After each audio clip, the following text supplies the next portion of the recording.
Hey, what's up YouTube? Today I'm going to do a quick video on how to remove and replace the coolant temperature sensor on this 2001 Audi A6 with the 2.8 liter V6 engine. I've already done a video on how to remove and replace the coolant temperature sensor on the 1.8 liter turbo engine that you find on the Volkswagens and Audis, and I'll put a link to that video right underneath this video in the description box. Okay, something I need to mention before we get onto the removal procedure for this sensor is that you don't need to remove coolant from the system to replace this coolant temperature sensor. As long as you haven't opened up the system to atmospheric pressure by either opening up your radiator cap or opening up one of the hoses, you should be fine. Coolant is not going to come rushing out when you remove that coolant temperature sensor, okay? Okay, and the coolant temperature system on these engines is located right underneath this part of the intake manifold, right below here. So in order to get to it, we're going to have to remove these plastic covers, remove the top portion of our air filter housing, also remove this air tube, and then we should be able to get our hand in there and get to the sensor, okay? Okay, but to make life easier, we're actually going to remove this engine cover too, which is held in by these 4 plastic screws that you'll need to just twist, and they'll pop out by a Phillips head screwdriver. Okay, next we'll move this plastic cover by just pulling on it. And then also this piece by just grabbing it here, pulling and wiggling it at the same time, and it will pop out, and then you just slide it out of here. Okay, next we'll remove this connector for our MAF sensor. And next we need to get this piece off of the top of the filter housing, and it should just slide out. This one is broken, but it's in there firmly, so you just wiggle and pull on it and you'll be able to get it out of there. And then we just pull on this wiring harness to get it, make sure it's free from the air filter housing.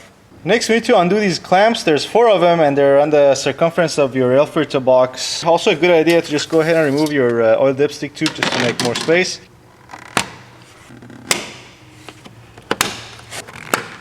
Okay, next we'll undo this clamp and then pull on this air hose and get it out, okay? Okay, what we have to do next is to take out this air hose that goes to your air pump from your air filter housing. This is the intake side that goes to your air pump.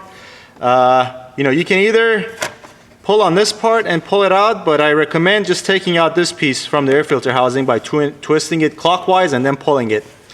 But try to turn the air filter housing clockwise too, or actually counterclockwise, so you don't have to twist this part so much, because this will happen.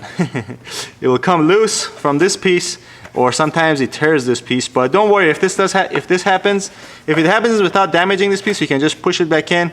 But if it does damage this, just push it back in and also tape it up real good, and you should be fine. This is the intake side that goes to your air pump, so it doesn't necessarily have to be airtight.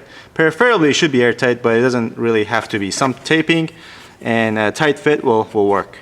Okay, now we should be able to get this out of here, but be careful though, on different makes and models there might be another wire or 2 or a sensor still attached to this, so be gentle, make sure it's completely free before you start pulling on it, okay?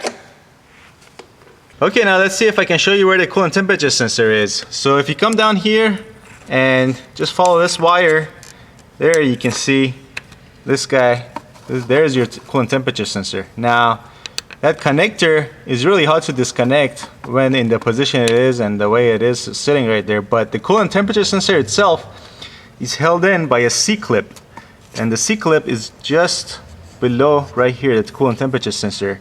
I don't know if you guys can see it, but if you can get a screwdriver to that C-clip and just pry it out, then you'll be able to get the sensor out with the connector still attached, and then you can move it to the side here where there's more room and then disconnect it there.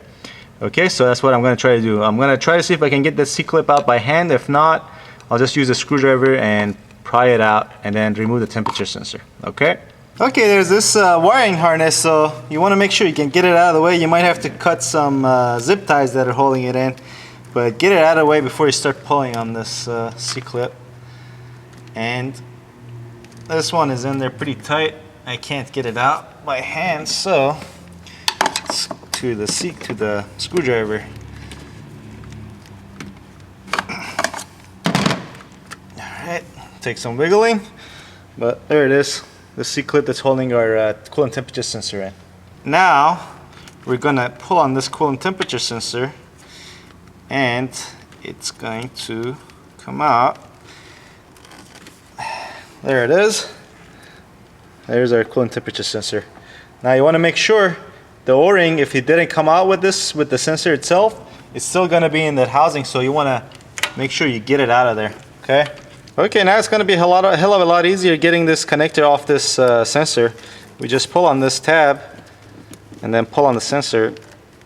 Oh, there we go. There it is, free and clear. Now we just run to a local auto parts store, get a replacement, and throw it back in. Okay. Also, when you put this air filter housing back in, that air hose that goes here, make sure you tighten that clamp, since this is after the MAF sensor. As you remember, the MAF sensor is here, and if you don't tighten that clamp, unmetered air will get in, and then your engine will run rough. Okay, and that's all there is to replacing the coolant temperature sensor on this 2001 Audi A6 with the 2.8 liter engine. Hope this video helps people out there. If you like the video, please give it a thumbs up and subscribe if you want to see more like it, and I'll see you next time. Thanks for watching.